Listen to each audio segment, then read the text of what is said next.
Análisis es una teoría terapéutica en la que se consideró que el comportamiento del individuo es esencial para comprender el funcionamiento adulto. Para Freud, los primeros conflictos sexuales son los que determinan este funcionamiento. Sigmund Freud fue un neurólogo de origen judío que es considerado el padre del psicoanálisis. Él enunciaba que todas las representaciones que aparecen en la conciencia están relacionadas a la vida psíquica de la persona y que están determinadas en un plano más profundo y más difícil de acceder, que es el inconsciente, que de hecho también era el objeto de estudio de la psicología en esta época. Después, el aparato psíquico no tiene una definición en concreto. Se basó en una construcción a partir del pensamiento de Freud. Entonces, el concepto de aparato psíquico surge de una construcción a partir del pensamiento de Freud, que utiliza este término, la palabra aparato, para referirse a la mente humana. Utiliza la palabra aparato para subrayar, para resaltar la capacidad que tiene la mente para transformar la energía psíquica en acciones. La energía que circula dentro del aparato psíquico y que permite la realización de actividades como la puesta en marcha de diferentes mecanismos de defensa, la evolución y la estructuración del aparato psíquico es la libido. El aparato psíquico a su vez se divide en dos tópicos. La primera tópica o estructura se basa en la relación entre la conciencia, la preconciencia y la inconsciencia. En el primer nivel se encuentra la conciencia, que es todo aquello que permite razonar las acciones o los pensamientos que pueden ser impulsados por el inconsciente. Y así el consciente las razona y ve los beneficios o las consecuencias de esa acción o ese pensamiento, y de ahí decide si ejecutarlas o no, dependiendo si es buena o mala. Por ejemplo, salir a caminar en cuarentena, ¿no? Yo pienso, bueno, podría salir a caminar, ¿no? Pero las consecuencias de ese acto puede ser que me agarre un policía y me ponga una multa o me ponga preso. Entonces yo digo, no, para. Eso es malo, entonces no lo voy a hacer. Al igual pasa con los pensamientos o acciones que vos analizás y tienen beneficios. Entonces, en ese caso, vas y ejecutás esa acción o ese pensamiento, ¿no? En el segundo nivel se encuentra la preconciencia, que es el lugar en donde están almacenados los contenidos, las vivencias o pensamientos que no son conscientes, pero se pueden acceder fácilmente a ellos. En el preconsciente sirve como un regulador de estos contenidos, porque si agarra un pensamiento que es malo para el individuo, lo reprime y lo lleva al inconsciente, y ya después vamos a hablar de eso. Entonces, lo reprime y lo deja en el inconsciente, ¿no? Y a los pensamientos o a los contenidos que son buenos, los deja se quedan en la preconciencia almacenados, para que cuando la conciencia necesite recordarlos, la preconciencia lo va a buscar y va a hacer que se lo recuerde, ¿no? Por ejemplo. Y en el tercer nivel tenemos la inconsciencia. La inconsciencia es un poco más compleja que las dos anteriores porque tiene sus propias leyes de funcionamiento. La inconsciencia es atemporal, lo que quiere decir que diferentes ideas o pensamientos coexisten sin un orden cronológico.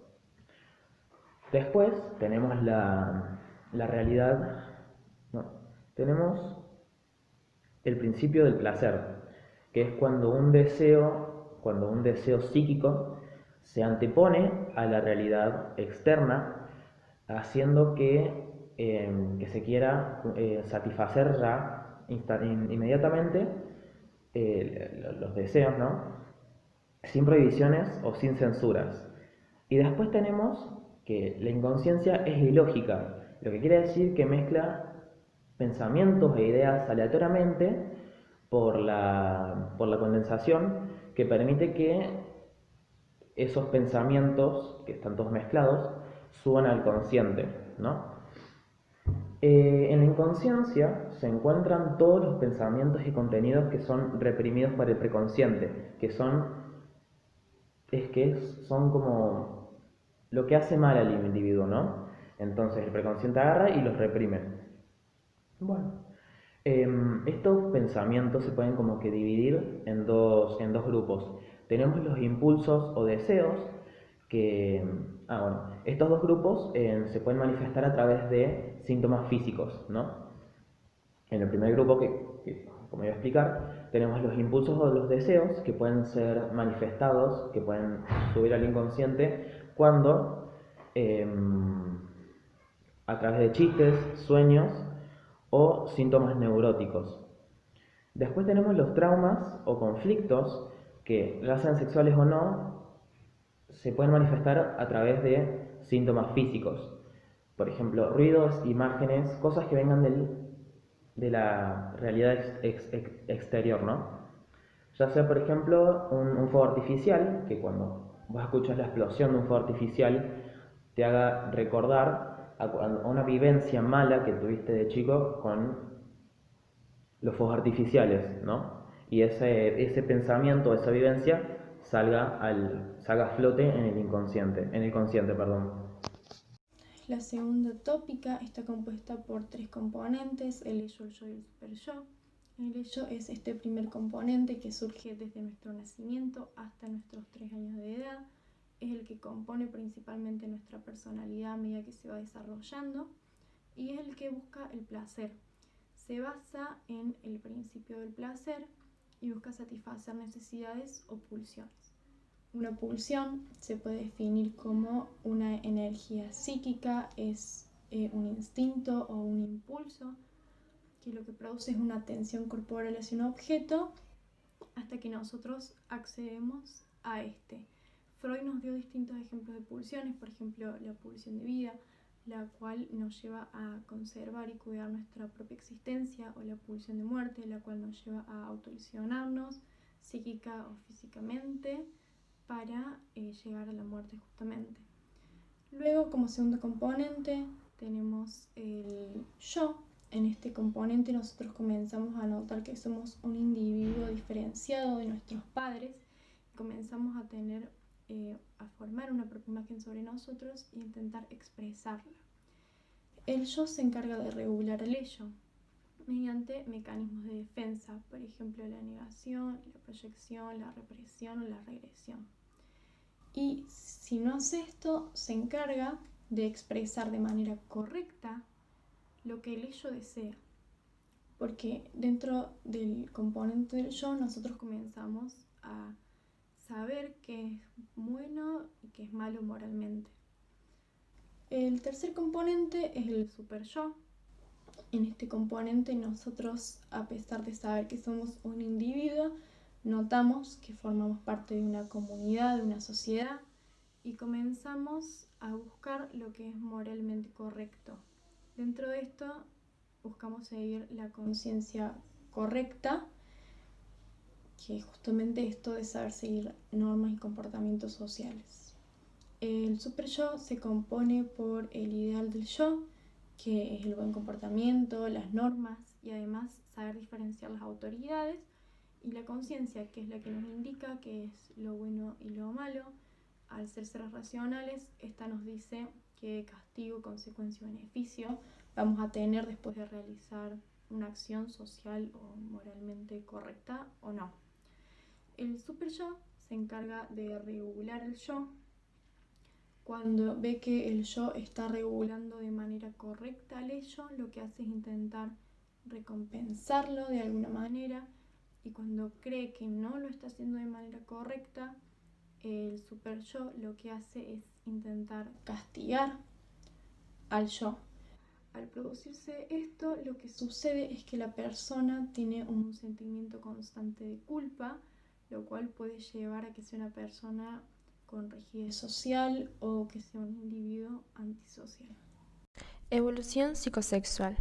Es un conjunto de etapas en las cuales las pulsiones se enfocan en zonas erógenas, formando nuestra personalidad e identidad sexual desde que nacemos.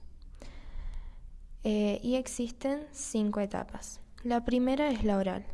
La zona erógena es la boca y surge desde que nacemos hasta los 18 meses aproximadamente. El bebé conoce todo su entorno a través de la boca y si se produce una fijación en esta etapa, se expresará en la personalidad adulta a través de fumar, comer o beber. La segunda etapa es la anal. En esta, la zona erógena es el ano y surge desde los 18 meses hasta los 3 años de edad aproximadamente. El niño o niña aprende a controlar su esfínteres anal, provocando un placer por controlar su cuerpo. La tercera etapa es la fálica. La zona erógena son los órganos sexuales y surge entre los 3 y 5 años de edad. El niño o niña aprende. La zona erógena son los órganos sexuales y surge entre los 3 y 5 años de edad. El niño o niña aprende a controlar su esfínteres uretral. En esta surge el complejo de Edipo. Luego, la cuarta sería el periodo de latencia. En esta etapa no se produce pulsiones sexuales, sino que esta etapa es latente. Surge desde la segunda infancia hasta la adolescencia. Y la última, que sería la quinta, es genital. En esta etapa, la zona erógena son los órganos sexuales, son los genitales y surge desde la adolescencia en adelante. Se produce la transformación madurativa hormonales y surge el autoconocimiento y el deseo sexual por el otro. Lo que reprimimos en estas 5 etapas quedan en el inconsciente. Y esta evolución nos permite formarnos como individuos independientes, tener una mirada en nosotros mismos y